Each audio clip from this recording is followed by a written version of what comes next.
marilah kita mendengarkan bersama lagu kebangsaan Indonesia Raya dan dilanjutkan dengan Mars Universitas PGRI Semarang.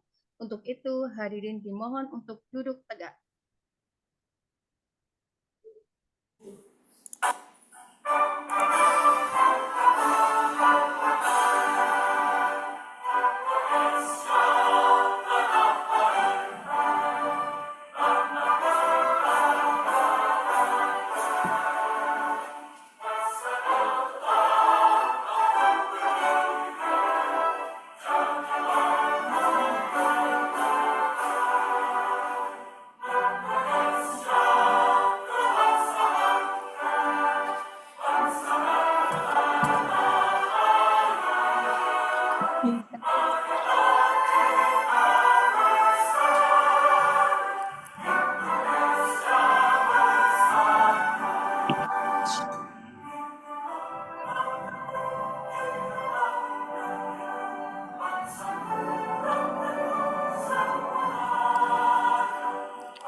Ngapain lagi ini?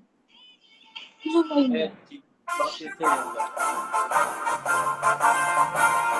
Yang PT Ini top perbagi belum siapa.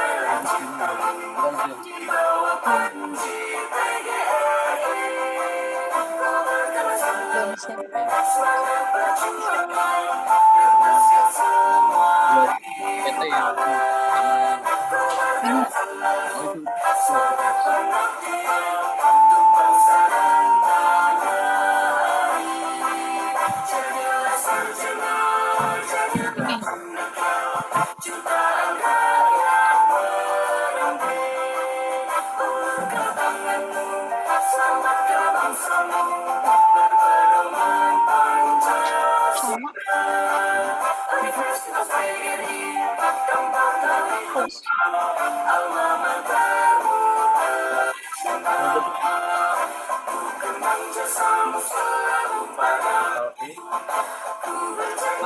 Terus ini pinjam mana?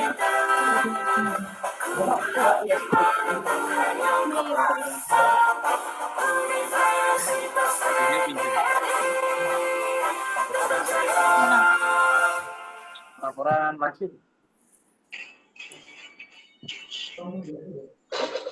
yang Ini Bapak, Ibu, dan peserta webinar yang berbahagia, marilah kita berdoa bersama supaya acara webinar pada pagi hari ini berjalan dengan lancar. Berdoa, disilakan.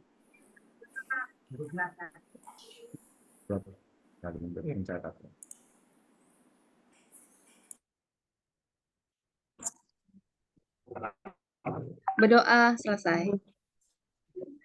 Bapak, Ibu, dan peserta webinar yang berbahagia, acara selanjutnya adalah sambutan Dekan Fakultas Ekonomi dan Bisnis Universitas PGRI Semarang, sekaligus membuka acara webinar nasional secara resmi. Yang terhormat Bapak Dr. Heri Prabowo, MM, disilakan. Baik, terima kasih. Izin, Prof.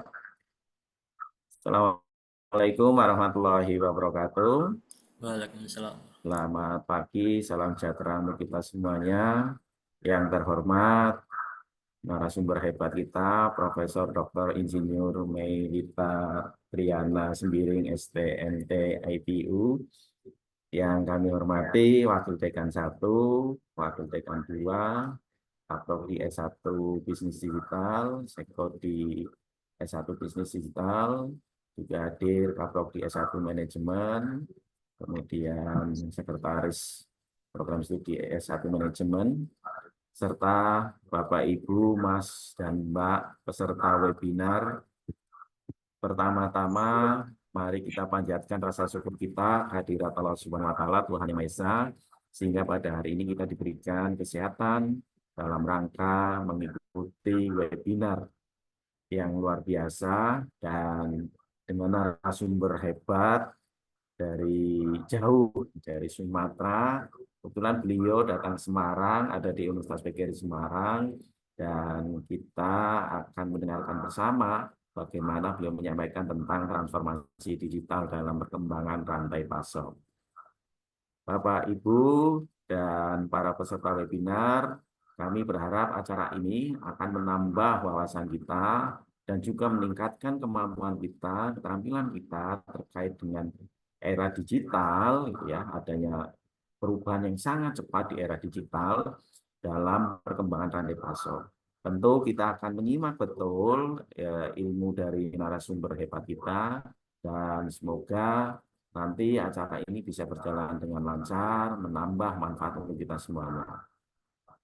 Dan sambutan ini juga sekaligus membuka, maka izin seiring mengucap Bismillahirrahmanirrahim, webinar S1 Bisnis Digital dengan tema transformasi digital dalam perkembangan rantai pasok dengan narasumber Profesor Dr. Insinyur Melita Triana Sembiring, STMT, IPU, yang diselenggarakan program studi S1 Bisnis Digital. Dengan ini saya buka secara resmi. Terima kasih. Assalamualaikum warahmatullahi wabarakatuh. Terima kasih. Bapak, Ibu, dan peserta webinar yang kami hormati, tibalah kita pada acara inti, yaitu Webinar Nasional Digital Biz Forum 2 Seri 1, dengan tema Transformasi Digital dengan Perkembangan Rantai Pasok. Webinar pagi hari ini akan dipandu oleh Ibu Ika Menaryanti, Eskom Enkom. Izinkan kami membacakan kurikulum vitae beliau.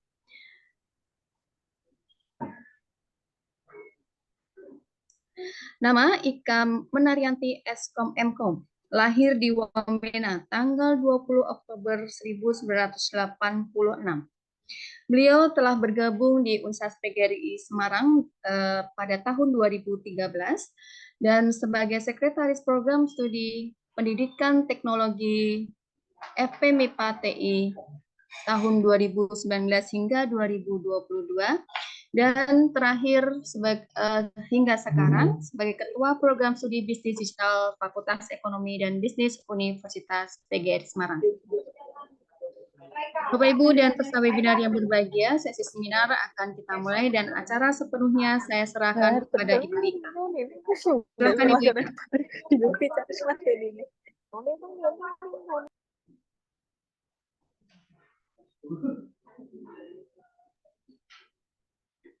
Baik, Assalamualaikum warahmatullahi wabarakatuh. Terima kasih kepada Bu Nita yang sudah mempersilahkan dan memperkenalkan saya. Selanjutnya, izinkan saya sebagai moderator dalam kegiatan webinar dalam Digital Business Forum 2 untuk seri 1 kita kali ini. Kita kali ini akan memaparkan bagaimana tentang transformasi digital dalam rantai pasok seperti itu. Kemudian nantinya kita akan melakukan seminar ini dalam waktu 1 jam. Nanti akan ada paparan terlebih dahulu oleh narasumber. Selanjutnya akan dilanjutkan dengan tanya jawab.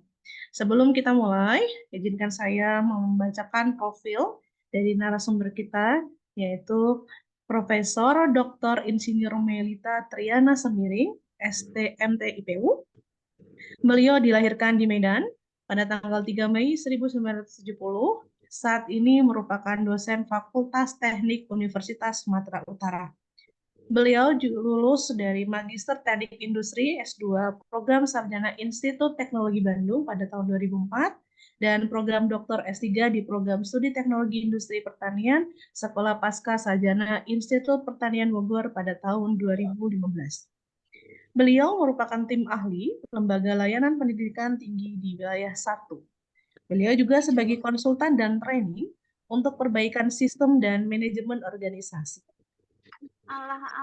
Penghargaan yang diraih oleh beliau adalah buku terbaik 3 subjek sains data yang berjudul Data Science, Strategi UMKM dalam Pengambilan Keputusan pada kegiatan pemilihan buku terbaik Perpustakaan Nasional Republik Indonesia pada tahun 2022.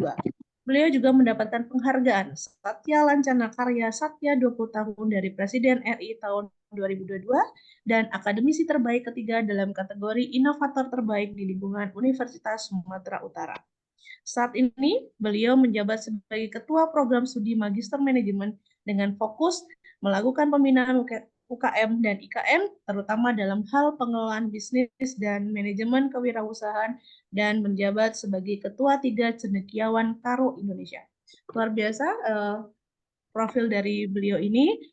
Selanjutnya, kami minta waktu dari Bu Profesor Melita untuk bisa menyampaikan materi yang terkait dengan transformasi digital dalam rantai pasok ini. Waktu kami persilakan Ibu. Terima kasih Ibu moderator yang luar biasa. Izinkan saya share screen, Ibu. Iya. Sorry. Sudah kelihatan? Sampun. Ya. Oke.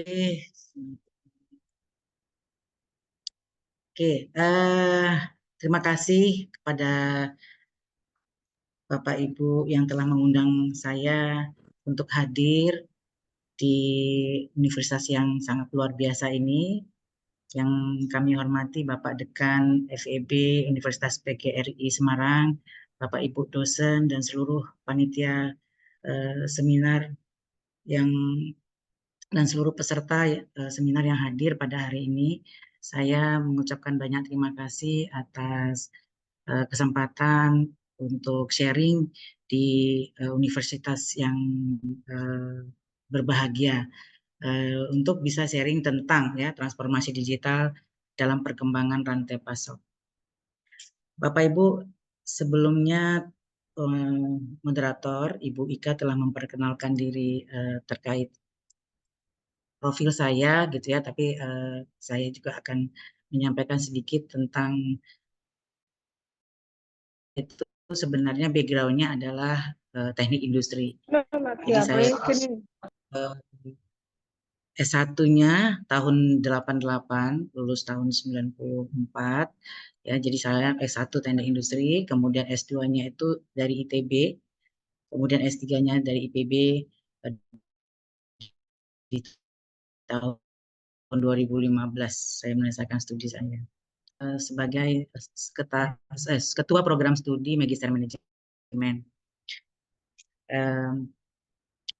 Kemudian ada beberapa aktivitas ya yang memang yang sekarang sedang saya tekuni ya, selain sebagai ketua program studi saya juga mengikuti beberapa kajian-kajian ya, konsultan yang memang banyak melibatkan program studi kami dari MM, dan juga kami juga diminta untuk menjadi instruktur pekerti dan AA, dan juga kami diminta menjadi asesor BKD dan beberapa aktivitas organisasi lainnya.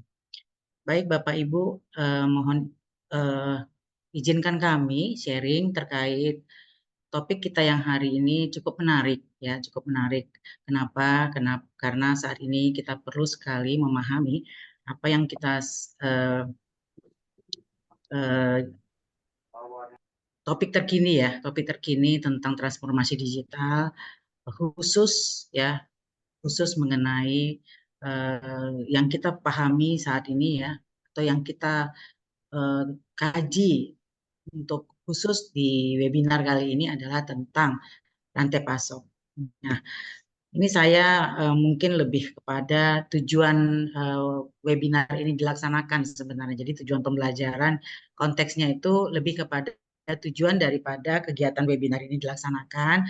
Kita harapkan ketika webinar ini nanti selesai dilaksanakan gitu ya, kita harapkan bahwa para individu atau seluruh peserta webinar nantinya itu akan mampu memiliki kemampuan untuk memahami bagaimana pentingnya teknologi digital ya di dalam meningkatkan efisiensi, transparansi, dan adaptabilitas rantai pasok. Gitu ya. Jadi ketika nanti materi ini kami berikan, Bapak Ibu akan lebih memahami bahwa peran teknologi digital tersebut ya punya kemampuan di dalam meningkatkan efisiensi, transparansi, dan adaptabilitas rantai pasok. Nah, tentu di awal kita perlu memahami apa yang sebenarnya yang dimaksud dengan transformasi digital ya. Saya tahu Bapak Ibu sangat sudah memahami ya, tapi sebelum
Oke, mohon maaf ini Prof. Mei masih keluar dari grup karena sinyal. Kita tunggu 1 menit lagi.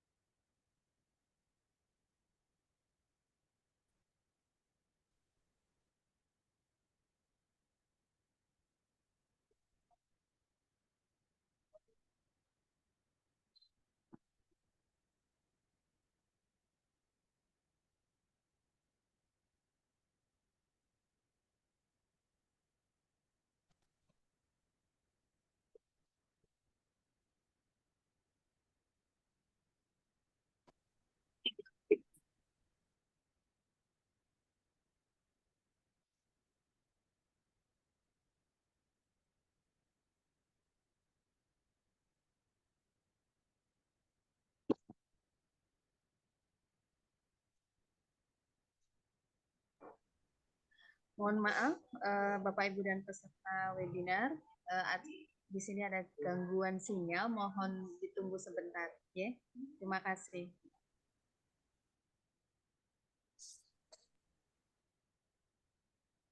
Baik, sambil menunggu, Bapak dan Ibu dan teman-teman mahasiswa yang kami banggakan, nanti jika ingin ada pertanyaan, monggo bisa raise hand dulu, kemudian nanti akan kami panggil, atau teman-teman atau Bapak dan Ibu dosen bisa mengirimkan pertanyaan melalui chat. Gitu ya. Nanti akan kami pilih pertanyaan yang akan dijawab oleh Prof. Min. Untuk sementara, mohon ditunggu karena memang ada kendala. Terima kasih.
Oke.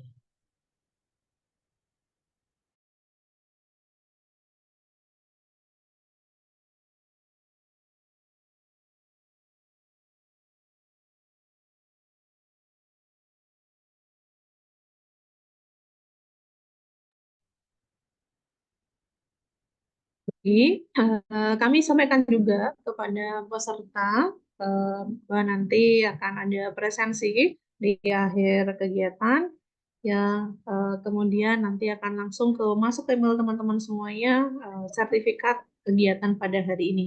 Jadi tidak perlu waktu lama ya. Nanti yang input dari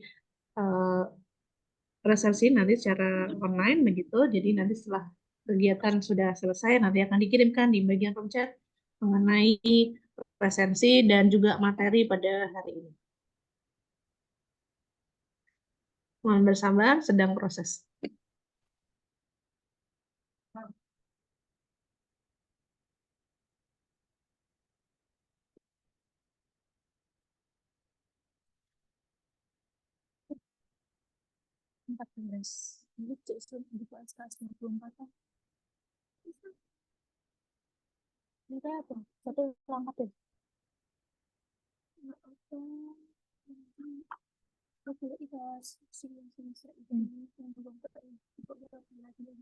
Sudah bisa Ibu, monggo.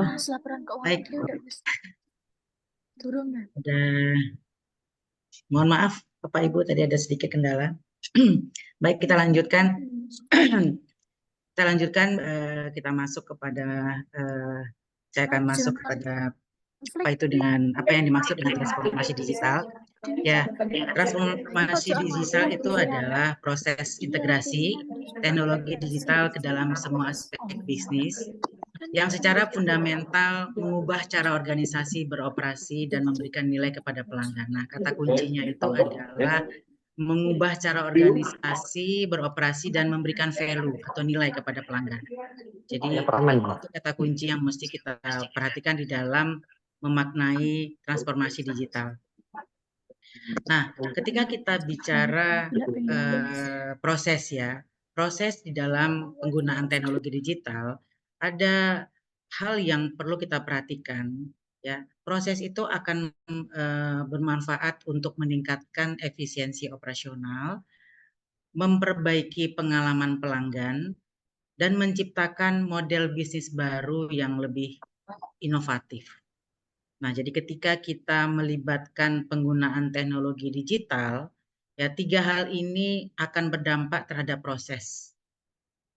Jadi ketika kita bicara transformasi digital, kemudian transformasi digital itu akan memanfaatkan atau menggunakan teknologi digital. Nah, prosesnya itu akan berdampak terhadap efisiensi operasional, memperbaiki pengalaman pelanggan, dan menciptakan model bisnis baru yang lebih inovatif.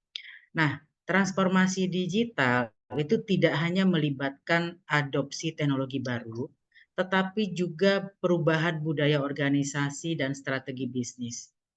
Jadi Bapak Ibu, banyak kita lihat ya di organisasi yang saat ini menerapkan transformasi digital gitu ya, atau dia melibatkan adopsi teknologi baru. Nah, terjadi perubahan organisasi di dalam transformasi digital tersebut gitu ya, ketika dia melakukan adopsi teknologi baru. Sehingga apa yang terjadi ya, yang terjadi adalah terjadi perubahan-perubahan ya di dalam budaya organisasi. Tetapi yang paling penting adalah kita mengetahui bahwa manfaat dari transformasi digital tersebut itu yang mesti kita ketahui ya, harus kita ketahui bahwa manfaat transformasi digital itu yang pertama adalah meningkatkan efisiensi dan produktivitasnya, Bapak Ibu. Ya, peningkatan efisiensi dan produktivitas ya. Teknologi digital itu dapat mengoptimisasi proses. Ketika teknologi digital mengotomatisasi proses, dia akan mampu mengurangi biaya operasional dan meningkatkan efisiensi. Nah, kemudian ya manfaat dari transformasi digital. Yang kedua itu adalah pengalaman pelanggan yang lebih baik. Ya, ketika kita memanfaatkan transformasi digital, ya experience pelanggan itu akan menjadi lebih baik. Ya, kenapa? Karena digitalisasi itu akan memungkinkan interaksi yang lebih cepat, ya, kemudian akan memberikan konsistensi kepada pelanggan. Ya. Nah, yang ketiga manfaat daripada transformasi digital itu adalah keputusannya itu lebih informasional. Ya, kenapa? Karena datanya itu real time, ya, dia akan memberi wawasannya itu lebih mendalam. Sehingga ketika dia mempunyai data yang real time, dia akan membuat satu keputusan itu lebih cepat dan lebih baik. Ya, karena datanya itu real time. Kemudian manfaat yang berikutnya adalah inovasi dan agilitas. Ya, teknologi digital itu memungkinkan suatu perusahaan untuk berinovasi dan beradaptasi dengan cepat terhadap perubahan pasar dan kebutuhan pelanggan. Ya. Kemudian yang berikutnya adalah keunggulan kompetitif. Ya, ketika kita mengadopsi teknologi digital, kita akan memberikan keunggulan kompetitif dengan meningkatkan kemampuan untuk memenuhi kebutuhan pelanggan kita, dan juga kita akan mengejar peluang-peluang baru. Ya. Kemudian yang terakhir adalah kemampuan beradaptasi. Ya. Memudahkan suatu perusahaan untuk beradaptasi dan melakukan perubahan terhadap kebutuhan pasar, dan kita akan melakukan perubahan juga terhadap preferensi dan tren teknologi.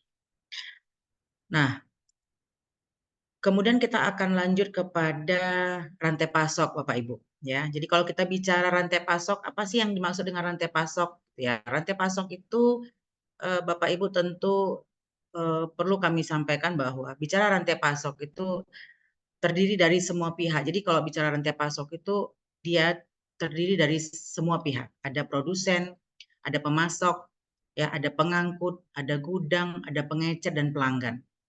Ya, di dalamnya setiap organisasi semua fungsi terlibat, baik langsung maupun tidak langsung, dan fungsinya semua itu adalah memenuhi demand dari pelanggan.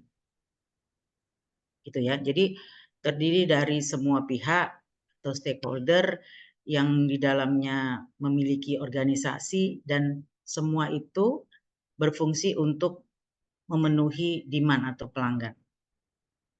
Ya, demand pelanggan gitu ya. Nah, itu menurut Chopra. Ya, kalau Nyoman Pujawan, ya, itu ahli supply chain, ya, dosen dari ITS, mengatakan bahwa SCM itu adalah suatu pendekatan yang terintegrasi. Dia mengelola aliran produk, informasi, dan uang yang melibatkan pihak-pihak dari hulu ke hilir, yang terdiri dari supplier, ya, manufaktur, jaringan distribusi, logistik, sampai kepada konsumen, ya, customer akhir. Jadi dari hulu ke hilir. Nah, itu dia yang kita sebut dengan manajemen rantai pasok. Jadi kalau rantai pasoknya adalah pelaku-pelakunya dari hulu ke hilir. Nah, di sini saya sebutkan bahwa kita bicara rantai pasok itu adalah mulai dari raw material, ya. Kalau kita bicara rantai pasok itu cakupannya mulai dari raw material, supplier, manufacturer, distributor, retailer, sampai consumer, ya, sampai kepada pelanggan, ya, customer, gitu ya. Nah, bagaimana apa yang akan dilakukan? Ya, yang dilakukan mereka ini adalah mereka harus mencocokkan supply dan demand untuk produk dan layanan. Jadi tujuan dari rantai pasok ini adalah mencocokkan atau berkoordinasi, ya, untuk menghubungkan antara supply dan demand untuk produk dan layanan. Nah, untuk mencapai the right product ya, produknya yang tepat, harga yang tepat, tempat yang tepat, kuantitas yang tepat, customer yang tepat, waktu yang tepat, cost yang tepat. Tujuannya untuk menghasilkan profit yang setinggi-tingginya. Nah, itulah yang diinginkan ketika kita mengelola rantai pasok. Nah, kenapa kita penting mengelola rantai pasok di dalam dunia bisnis? Nah, ada 4 hal yang perlu kita perhatikan. Yang pertama, ketika kita mengelola rantai pasok kita di dalam dunia bisnis, kita akan melakukan yang namanya atau kita akan mendapatkan efisiensi biaya. Ya. Ketika kita mendapatkan efisiensi biaya, Bapak Ibu perlu ketahui bahwa prinsip daripada manajemen rantai pasok itu adalah menjalankan proses produksi dan distribusi dengan paling efisien dan seefektif mungkin. Sehingga kalau misalkan kita mampu mengelola atau mengkoordinasikan rantai pasok kita dengan baik, gitu ya, kita akan mendapatkan efisiensi biaya. Kalau kita mendapatkan efisiensi biaya dengan lebih efisien, gitu ya, nah kita akan mampu bersaing dengan kompetitor kita. Nah, sehingga di dalam dunia bisnis, ya, ketika kita mampu bersaing dengan kompetitor kita akan memiliki keunggulan dibandingkan dengan kompetitor-kompetitor kita yang lainnya. Nah, itu adalah satu keunggulan kalau misalkan kita memandang atau mengelola rantai pasok kita. Nah, yang kedua, ya, dari segi efisiensi biaya. Yang kedua adalah kita akan meningkatkan pendapatan kita. Ya. Semakin efisien dan efektif proses produksi dan distribusi ketika kita mengelola rantai pasok kita dengan baik, maka semakin rendah biayanya. Nah, hal ini akan apa? Akan memungkinkan perusahaan untuk meningkatkan pendapatan. Yang ketiga, ya, kepuasan konsumen. Ya, konsumen itu ketika barang atau jasa yang disediakan oleh perusahaan itu mudah didapat oleh pelanggan, ya, tentu akan mendatangkan kepuasan karena konsepnya itu adalah ketika konsumen, ya, konsumen ini kan keinginannya adalah ketika barang itu dia inginkan itu di pasar tersedia, gitu ya. Nah, konsep daripada pengelolaan rantai pasok ini adalah responsiveness, ya. Kita merespon keinginan konsumen dari segi waktu, kita dengan cepat ya merespon, gitu ya. Nah, ketika kita bisa merespon keinginan konsumen dengan cepat, nah konsumen akan merasa puas. Nah, kenapa kita perlu mengelola rantai pasok? Ya karena rantai pasok ini bisa memenuhi hal tersebut. Nah, yang keempat adalah, ya, kenapa kita penting mengelola rantai pasok dalam dunia bisnis? Ya, karena agility. Ya, perusahaan itu akan dapat mendiagnosis masalah dan menemukan solusi yang tepat dengan lebih cepat. Ya, agility itu adalah konsepnya, ya, tepat dan cepat, ya, agile. Jadi kenapa kita menggunakan konsep, kenapa kita perlu menerapkan atau rantai pasok ini cukup penting gitu dalam dunia bisnis, ya karena keempat hal ini. Oke, selanjutnya, nah ini peran transformasi digital di dalam rantai pasok. Nah, Bapak Ibu perlu kami sampaikan bahwa di dalam rantai pasok ini ada yang kita kenal namanya internal rantai pasok atau internal perusahaan, ada yang kita kenal namanya eksternal rantai pasok atau eksternal perusahaan. Jadi kalau internal perusahaan itu khusus di dalam manufaktur. Jadi kalau misalkan eksternal itu di pemasok dan pelanggan, itu eksternal, gitu ya. Nah, di sini Bapak Ibu bisa lihat bagaimana aliran yang ada, ya, bagaimana pentingnya peran informasi, gitu ya. Informasi ini sangat penting untuk kinerja rantai pasok, ya. Bapak Ibu bisa lihat ketika pelanggan membutuhkan satu produk, gitu ya. Nah, produk ini akan diproduksi oleh manufaktur perusahaan, gitu ya. Nah, ketika produk akan diproduksi, tentu membutuhkan material. Material itu akan dipasok oleh pemasok. Nah, Anda bayangkan, Bapak Ibu bayangkan bagaimana perlu ada koordinasi antara customer, manufacturer, dan supplier. Nah, itulah yang kita sebut namanya butuhnya informasi di dalam hal ini. Sehingga ya dalam pelaksanaan proses rantai pasok itu ya kita perlu membuat keputusan. Ya, keputusan dalam pengambilan keputusan ini ya informasi itu kita butuhkan ya harus akurat, tepat dan dapat diakses pada saat dibutuhkan. Jadi kenapa penting transformasi digital? Ya, Anda bayangkan, Bapak Ibu bayangkan kalau misalkan tidak dengan real time gitu ya, kita bisa menginformasikan dengan cepat apa yang menjadi demand oleh konsumen gitu ya.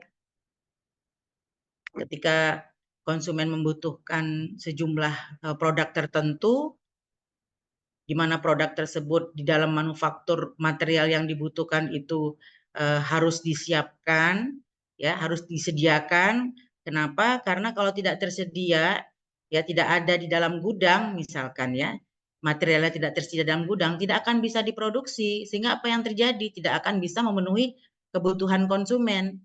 Nah, ketika demand sudah kita secara real time kita ketahui jumlahnya, misalkan ya, ketika kita menggunakan teknologi, misalkan ya, secara real time kita ketahui, kemudian di gudang pun kita ketahui berapa jumlah material yang tersedia, gitu ya, itu pasti akan langsung bisa kita produksi.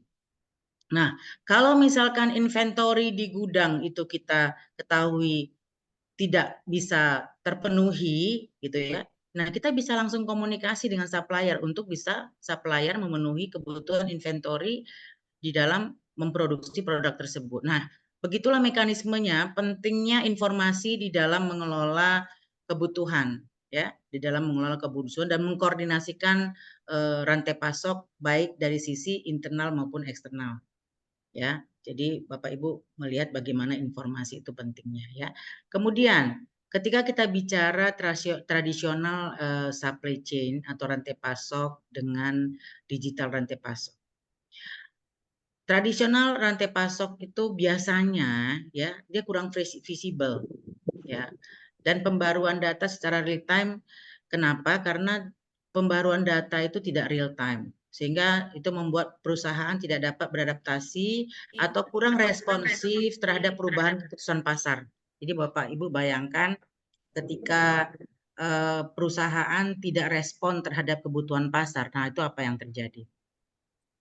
Gitu ya, apa yang terjadi? Kalau misalkan kita tidak merespon apa yang menjadi kebutuhan pasar, pasar itu akan beralih. Nah, ketika peran digital transformation itu terjadi, gitu ya. Nah, ini muncul namanya digital supply chain, ya. Seiring kenaikan permintaan pasar dan kebutuhan akan teknologi baru, jaringan yang saling terhubung dengan konsep rantai pasok digital itu akan memberikan agility, sehingga dia akan memaksimalkan efisiensi rantai pasok perusahaan. Gitu ya. Nah, cukup banyak contoh-contoh yang bisa kita lihat Bapak Ibu. Kalau misalkan Bapak Ibu ingin menginginkan sesuatu dengan menggunakan teknologi digital, gitu ya, akan memudahkan Bapak Ibu untuk mengambil keputusan. Contoh yang paling sederhana, ya saat ini kita banyak menggunakan aplikasi, ya di dalam menggunakan transfer uang saja, jelas yang paling sederhana ya. Kita menggunakan transfer uang, kita menggunakan teknologi digital itu kan lebih memudahkan kita sebenarnya dalam kehidupan kita. Itu paling sederhana Bapak Ibu. Ya, jadi yang dulunya kita misalkan secara tradisional kita ke ATM gitu ya, sekarang kita sudah lebih memudahkan kita dengan menggunakan aplikasi-aplikasi yang disediakan oleh perbankan. Nah, itu juga merupakan satu transformasi digital yang digunakan. Nah, kalau dalam konsep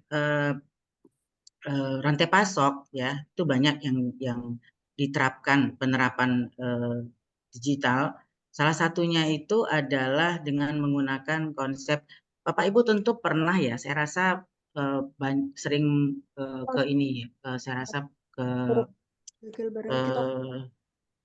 guru-guru ki ke saya kok bisa lupa ya. Jadi kalau kita misalkan pergi ke beberapa perusahaan yang ingin membeli produk misalkan ya, nah produk itu kita dengan cepat misalkan ke Informa, misalkan Bapak Ibu ya, kita membeli produk di Informa ya, kemudian kita mau menginginkan satu produk, nah secara real time dia akan bisa mengatakan bahwa produk itu tersedia itu berapa unit. Nah itu salah satu transformasi digital yang dilakukan, gitu ya. Nah itu contoh yang bisa kita lihat bagaimana penerapan transformasi digital. Nah, kemudian salah satunya lagi adalah bagaimana tradisional supply chain di sini ya. Di sini kita bisa lihat rantai pasok tradisional dapat digambarkan sebagai model linear ya. Di sini kita bisa lihat yang tanda silang ini adalah model transformasi tradisional ya, rantai pasok tradisional yang dapat digambarkan sebagai model linear yang berguna dalam kondisi yang dapat diprediksi dan konsisten. Namun ya, masa-masa yang tidak pasti yang kita alami saat ini mengharuskan kita untuk mengadopsi model rantai pasok baru yang memungkinkan perusahaan untuk lebih responsif dan gesit untuk bertahan dan unggul di pasar. Nah, ini banyak contoh-contoh Bapak Ibu, nanti bisa kita jelaskan gitu ya. Nah, di sini transformasi digital pada rantai pasok itu dapat memberikan banyak sekali manfaat bagi perusahaan, mulai dari visibilitas menyeluruh yang lebih baik ya, dalam pengambilan keputusan yang lebih baik sehingga efektivitas operasional yang lebih tinggi dan minimalisasi pengeluaran. Ya, dengan menggunakan transformasi digital rantai pasok, ya banyak sekali manfaat yang akan kita terima. Nah, dalam digital rantai pasok, gitu ya, peran transformasi di digital kita bisa lihat dari beberapa supply chain area, ya. Untuk demand forecasting, kalau misalkan kita demand forecasting di sini adalah dalam kita meramalkan permintaan, ya. Digital enablers-nya itu biasa kita gunakan adalah big data, data analitik, dan Internet of Things. Nah, benefit bisnisnya adalah kita bisa mendapatkan data demand driven, kemudian kita bisa mendapatkan kecepatan pasar ya, kemudian kita bisa menghindari atau mengurangi resiko. Nah, kemudian dari segi perencanaan kapasitas ya, kita bisa gunakan big data ya. Bisnis benefitnya itu kita bisa meningkatkan lead time, kemudian kita bisa mendapatkan keputusan yang lebih fleksibel. Kemudian untuk perencanaan produksi itu ya bisa kita gunakan data analitik ya, benefit yang bisa kita peroleh itu adalah connecting supply chain partnernya dan visibility serta trackingnya.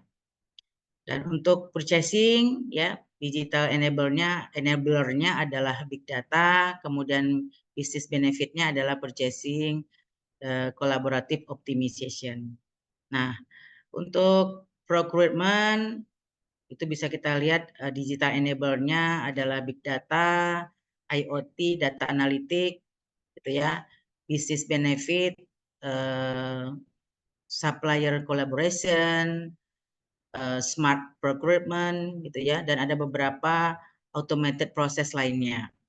Nah, untuk area production activity control, gitu ya, biasanya di digital enablers-nya adalah 3D printing, predictive analytic, ya, sensor, IoT. Nah, business benefit-nya adalah smart manufacturing, ya, operation optimization, enhanced connectivity.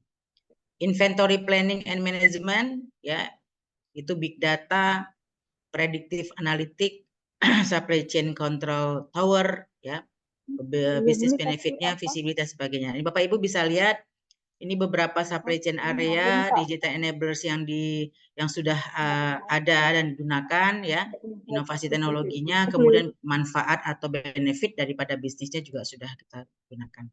Nah, rantai pasok global berkembang dengan cepat. Jadi jika bisnis tidak mengikuti perkembangan manajemen rantai pasok, mereka akan menghadapi sejumlah tantangan seperti ketidakmampuan ya memenuhi demand ya. Jadi kalau misalkan dia tidak bisa mengikuti rantai pasok yang berkembang ya, ini 3 hal ini akan terjadi. Yang pertama, dia tidak akan mampu memenuhi demand.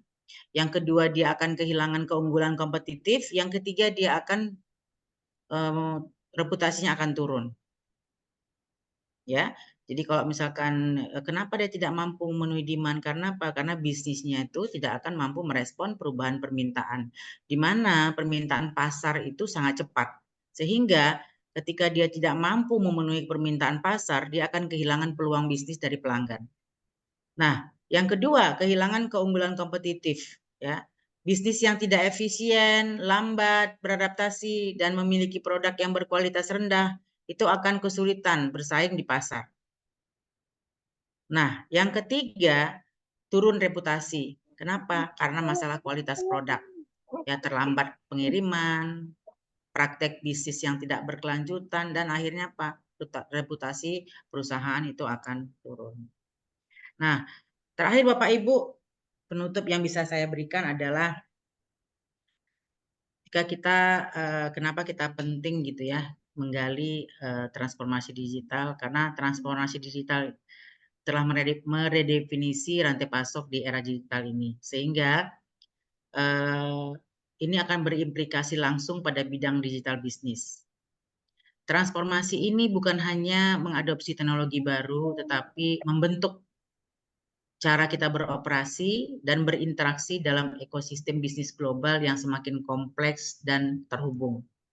Sehingga bagi program studi digital bisnis, memahami dinamika ini adalah kunci untuk mempersiapkan diri menghadapi tantangan dan peluang yang akan datang.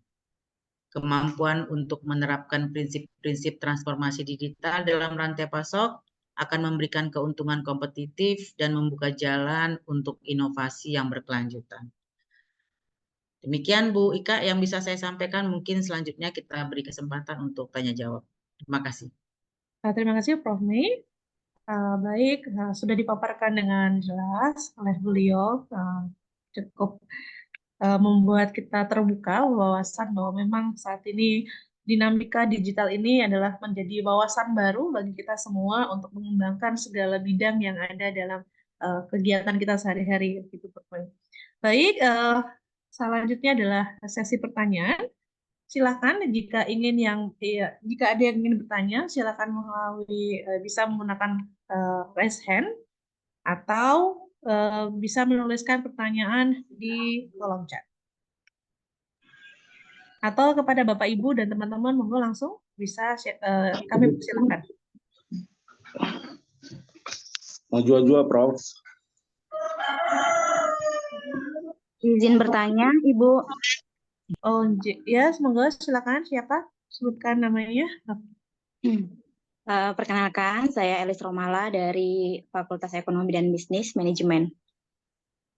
Dari manajemen. Oke. Baik. Pertanyaan. Sebelumnya terima kasih Ibu, tadi materinya luar biasa, menambah wawasan dan banyak ilmu yang bisa saya dapatkan khususnya saya sendiri.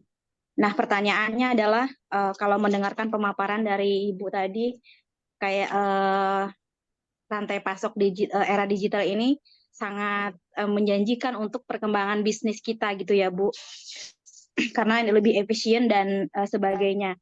Cuman yang ingin saya tanyakan, apakah rantai pasok di era digital ini memiliki kelemahan? Nah, jika ada kelemahan, bagaimana kita mengantisipasinya? Seperti itu. Terima kasih. Baik, terima kasih Mbak Elis Romala dari Program Studi Manajemen. Ini mau langsung dijawab atau langsung 3 sekalian, Ibu?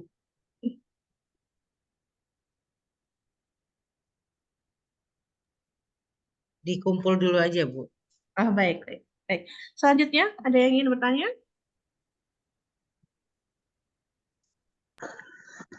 Maju-maju, Prof. Maju-maju, Pak Zainul.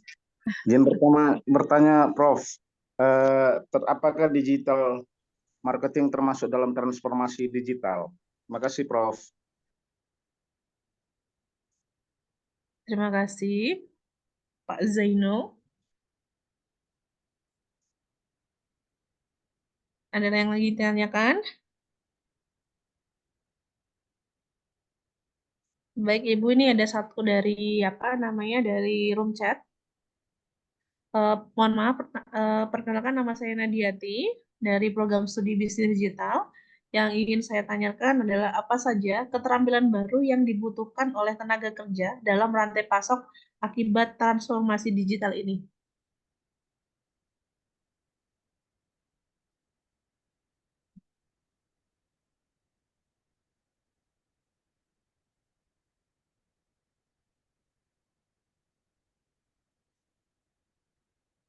Begitu, Ibu.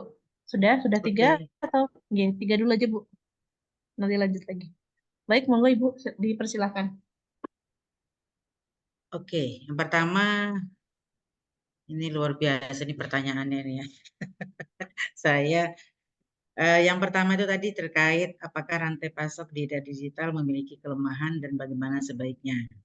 Ya, mungkin itu ya Bu Elis ya. Betul, Ibu. Kalau tadi cerita kelemahan ya, rantai pasok itu tadi kelemahan itu konteksnya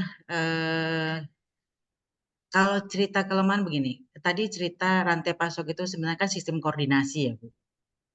Ya kan? Sistem koordinasi, peran daripada digital ini sebenarnya untuk memudahkan sistem koordinasi. Jadi kalau misalkan yang tidak menggunakan digital gitu ya, tadi sudah saya sebutkan bahwa ketika kita menggunakan transformasi digital, nah ini kita berarti akan mendapatkan manfaat ini, kan gitu ya.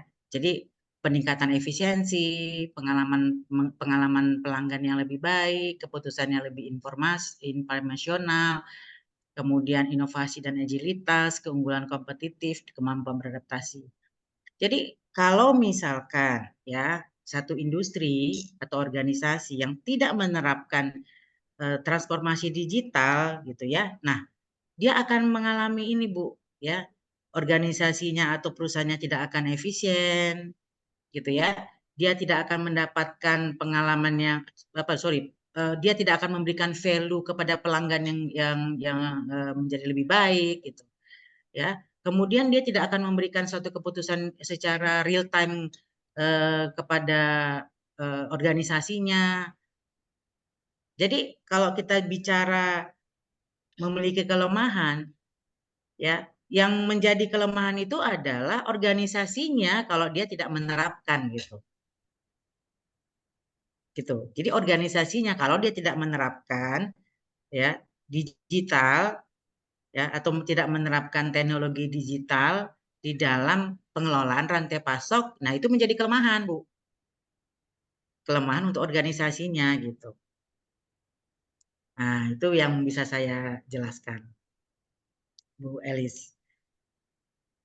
Gimana Bu Elis?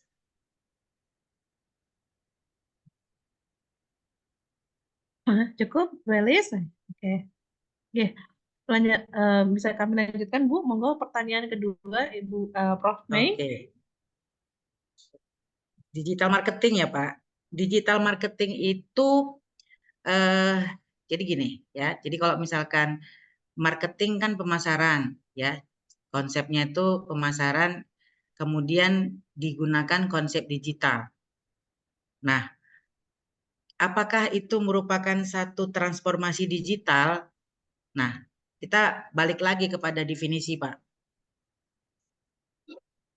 Tuh. Kalau kita bicara transformasi digital, itu adalah proses integrasi teknologi digital. Jadi tadi sudah jelas, kalau ada definisi proses integrasi teknologi digital, kalau tadi definisi digital marketing, tentu ada integrasi teknologi digital di dalamnya. Nah, jadi kalau di situ jelas Pak, dari definisinya bisa kita kategorikan bahwa digital marketing itu jelas transformasi digital. Gitu. Kalau dari definisinya. Gitu ya. Mungkin itu yang bisa saya jawab, Pak.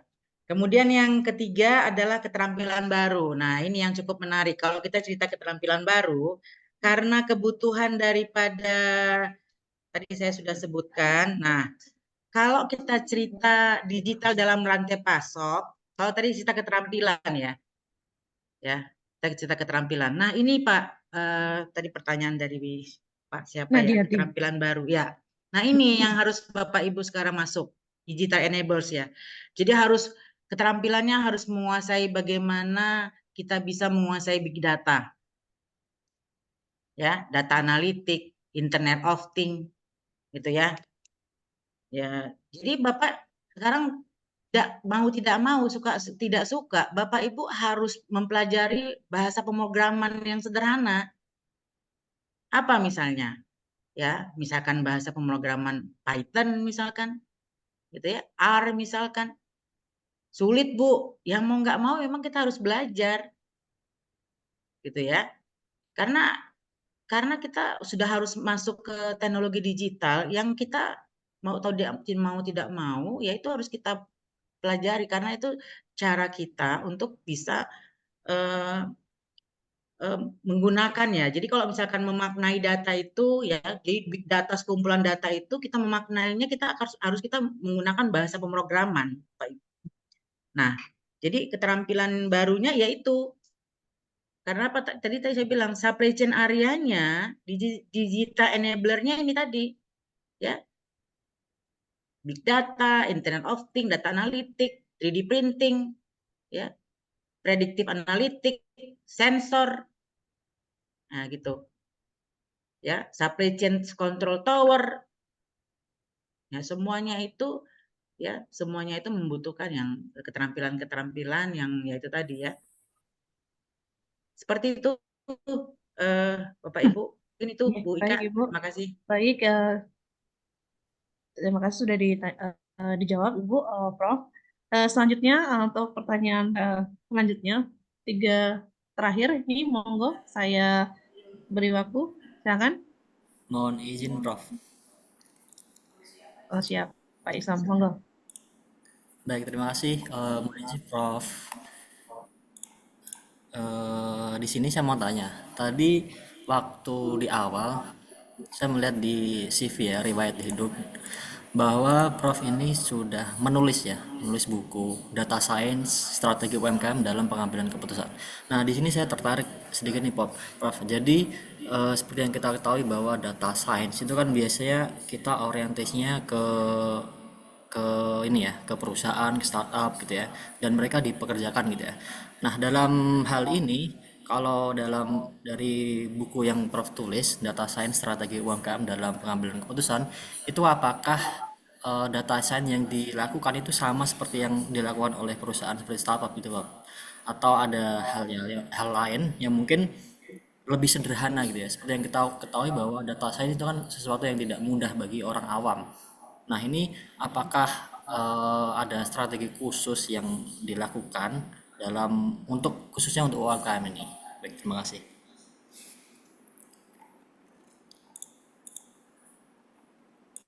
Baik, terima kasih Pak Isam. Ya. Adakah lagi pertanyaan secara online? Jika tidak, saya bacakan dari grup chat. Baik Ibu, ini ternyata di room chat lumayan banyak pertanyaan, tapi akan saya pilihkan yang lebih ini saja, Bung. Yang pertama adalah dari mahasiswa bisnis digital, Ulinavia Faiza, menanyakan sebenarnya pertanyaan hampir-hampir sama saja sih Bu sebenarnya. Lebih kepada bagaimana sih sebenarnya transformasi ini dampak transformasi digital terhadap sustainability dalam supply chain. Kemudian dari pertanyaan dari Kika Wahyuningsi dari program studi manajemen. di mana bagaimana sih caranya perusahaan itu mengukur keberhasilan dan implementasi teknologi digital dalam supply chain ini. Sebegitu. Dan kan di sini juga ada pertanyaan dari Handayani ya tentang tantangan utamanya sih Bu. Tapi kan sudah bisa dijawab tadi di materi Ibu, jadi saya pikir saya lebih ke ini dampak secara sustainability-nya dan bagaimana caranya perusahaan dapat mengukur keberhasilan implementasi dari transformasi digital dalam supply chain. Begitu, Prof?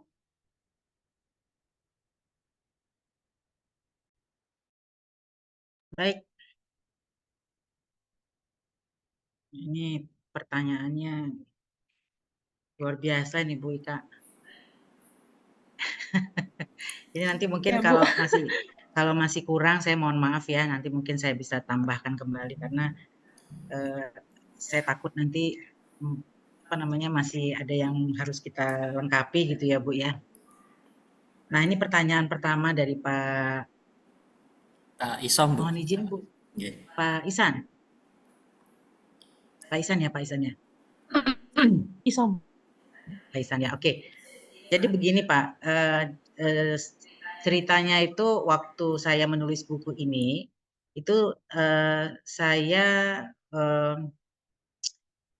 tertarik terkait penelitian yang kami lakukan dengan mahasiswa kami, di mana kami mengangkat data beberapa kajian yang dilakukan di UMKM, Dinas Koperasi ya, Dinas Koperasi UMKM Kota Medan waktu itu. Nah, di situ mereka melakukan pembinaan UMKM, gitu ya, melakukan pembinaan UMKM, tetapi pembinaan yang dilakukan gitu ya, pembinaan yang dilakukan itu ya, tidak berdampak terhadap yang kami lihat ya. Jadi datanya itu sebenarnya bisa digunakan untuk apa namanya ya, untuk keberlanjutan pembinaan berikutnya gitu ya. Jadi sebenarnya data itu bisa dimanfaatkan untuk pembinaan berikutnya. Kemudian data-data yang lain gitu ya bisa dimanfaatkan untuk menilai pembinaan apa lagi yang bisa dilakukan gitu. Dan selama ini itu tidak dimanfaatkan gitu. Nah, itu apa namanya yang kami ya lihat ya pada saat kami melihat itu menjadi satu peluang yang kami angkat. Kemudian kami diskusikan untuk jadi satu buku gitu ya yang bermanfaat untuk menjadi satu strategi di dalam pembinaan UMKM. Nah, itu Pak yang kami jadikan dasar gitu ya. Jadi sebenarnya banyak sekali data yang bisa dimanfaatkan gitu ya di dalam membina UMKM yang selama ini tidak dimanfaatkan gitu. Nah, jadi pemanfaatan data science itu sebenarnya bahasa besarnya. Jadi bahasa besarnya itu maksudnya gini, secara teorinya memang kami bahasan awalnya itu tentang data science, Pak. Tetapi subbab daripada tools yang kami gunakan itu hanya kecil ya, hanya beberapa tools dari data science itu yang kami manfaatkan untuk mengolah datanya gitu. Jadi banyak tools yang bisa kita gunakan dari data science itu sebenarnya ya. Nanti saya akan, kalau Pak boleh nanti saya akan kirimkan bukunya Pak. Kalau tertarik Pak Ihsan ya, nanti oleh WhatsApp saya. Nanti kalau memang Bapak tertarik juga untuk kita berdiskusi atau nanti Bapak tinggal di Semarang? Iya, Prof. Nah, nanti boleh itu bisa kita manfaatkan, mungkin kita bisa gunakan cara yang sama gitu mungkin ya, bisa kita gunakan di Semarang, bagaimana cara yang sama itu bisa kita manfaatkan gitu ya Pak ya. Nanti boleh kita sharing. Nah, nanti Bapak coba WA saya nanti ya Pak. Nanti bisa saya share. Nah, detailnya seperti apa nanti saya akan sampaikan ke Bapak. Baik, Ya, tapi kira-kira seperti itu yang kami lakukan dengan mahasiswa saya waktu itu Pak. Menghasilkan karya ini saya dengan mahasiswa saya. Jadi sederhana tapi cukup berdampak. Jadi waktu itu buku ini sebenarnya yang dilihat oleh Perpustakaan Nasional itu bagaimana dampaknya terhadap masyarakat. Jadi bukan ininya ya, bukan kedalaman dan segala macam, tapi dampaknya itu. Ya, Mungkin terima itu. kasih. Yang kedua, bagaimana dampak transformasi digital dalam. Jadi gini, tadi sudah saya jelaskan bahwa ketika kita bicara, jadi kalau kita bicara rantai pasok ya, kalau rantai pasok itu resultnya itu adalah higher profit, gitu ya, higher profit ya, dia akan mendapatkan keuntungan setinggi-tingginya. Kenapa? Karena dia ingin mencapai the right product, the right price, the right store, the right quantity, ya, the right customer, the right time, dan the right cost. Di mana semua ini ketika dia capai tujuannya adalah untuk menghasilkan profit yang tinggi.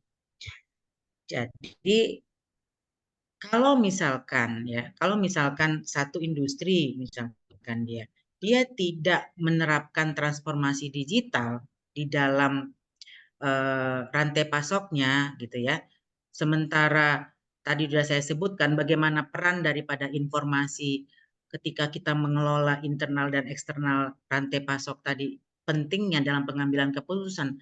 Nah, Bapak Ibu bisa bayangkan bagaimana keberlanjutan dari organisasi atau perusahaan tersebut. Ya. Dia tidak akan mampu dengan cepat mengambil keputusan, ya. Bagaimana dia bisa mendapatkan data yang akurat? Bagaimana dia bisa mendapatkan informasi yang tepat, ya, ya, data itu, ya, dia tidak, ketika dia tidak menggunakan transformasi digital, gitu ya, dia tidak akan dapat dengan mudah mengakses, ya, kebutuhan yang dia inginkan secara real time. Nah, itu yang penting untuk kita garis bawahi. Nah, tadi kalau bicara bagaimana mengukur keberhasilan, ya mengukur keberhasilannya cukup ini saja. Kalau misalkan higher profit dia ketika dia menerapkan teknologi digital atau transformasi digital, ini resultnya higher profit, Bapak Ibu. Dia mampu bertahan, ya, mampu berkompetisi, ya, dengan kompetitor, profitnya higher, cukup. Ketika konsumen butuh produknya, ya, dia tersedia, availability, gitu ya. Ketika barangnya bersanding dengan produk yang sejenis, cost-nya bersaing, gitu ya. Kemudian produknya itu tersedia, ya. Kemudian ya tadi the right product, the right price, the right store, the right quantity, the right customer, the right time, the right cost. Jadi sebenarnya mengukurnya itu ada satu tools yang kita gunakan, ya, performance rantai pasok itu ada, ya. Tapi kalau misalkan nanti kita melakukan satu kajian khusus untuk mengukur kinerja rantai pasok. Nah, tapi kalau sederhananya ini, kalau kita bisa mencapai higher profit, ya, menerapkan transformasi digital dalam rantai pasok, kita ukur profitnya tinggi, ya itu berhasil dia. Kan itu, Bu Ika. Terima kasih. Baik, ya, Ibu. Prof. Mei, terima kasih atas penjelasannya, juga materinya. Kesimpulan pada kegiatan ini, mohon maaf kepada teman-teman yang sudah banyak bertanya di grup, di room chat. Mohon maaf tidak bisa kami fasilitasi karena banyak sekali ternyata Prof. Mei yang ingin bertanya, tapi terhambat oleh dengan waktu dan sebagainya. Untuk kegiatan pagi hari ini, kesimpulannya adalah transformasi digital pada supply chain ini memang diperlukan untuk lebih responsif, kemudian real time, agresif, kemudian efektivitas dalam operasional, dan juga meminimalisasi pengeluaran. Sustainability saat ini dalam supply chain memang memerlukan sekali yang disebut dengan teknologi digital, khususnya dalam analitis datanya. Kegiatan pada hari ini alhamdulillah juga diikuti oleh semua mahasiswa bisnis digital, baik angkatan yang lama dan juga mahasiswa baru.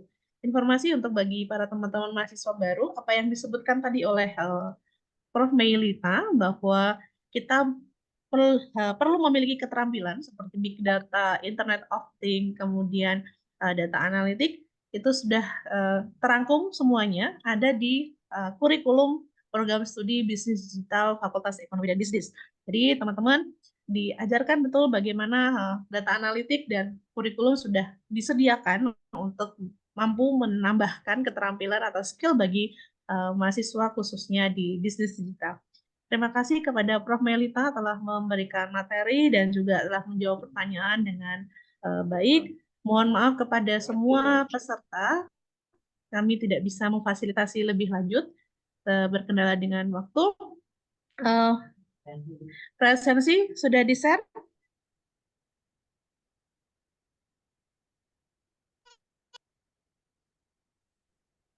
Belum ada. Oke, bentar. Sebelum meninggalkan ruangan,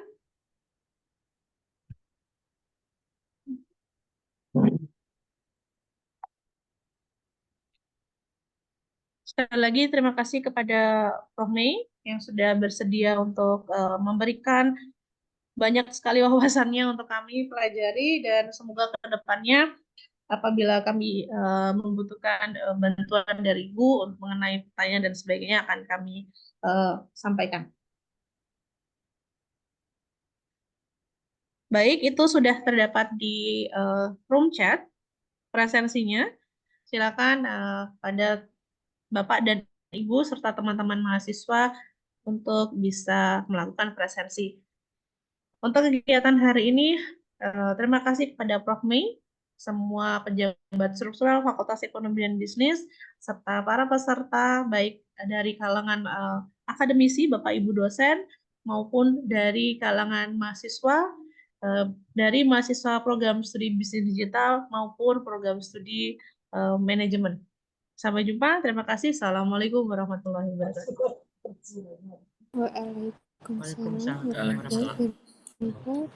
Terima kasih Ibu Ika, izin live. Terima kasih, Bu. Terima kasih kepada Ibu Ika dan Bapak Ibu dan peserta webinar yang kami hormati. Perlu disampaikan kembali bahwa panitia telah mengirimkan link daftar hadir dan link materi di kolom chat. Dan untuk e-sertifikat akan Bapak Ibu dan peserta webinar terima melalui email yang telah diketik dalam link daftar hadir. Baik Bapak Ibu dan peserta webinar, sebelum kita mengakhiri webinar pada pagi hari ini, silakan kami akan mendokumentasikan kegiatan pada hari ini dan mohon berkenan untuk mengaktifkan kamera dan memberikan gaya terbaiknya di seluruh slide karena kami akan mengambil dokumentasi. Silakan mengaktifkan kamera.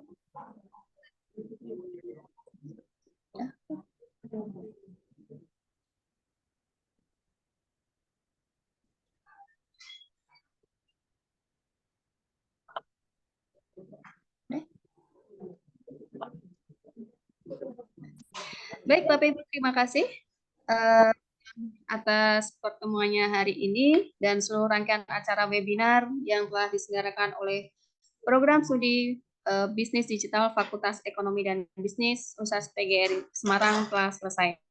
Akhirnya kami mengucapkan terima kasih dan mohon maaf atas segala kekurangan.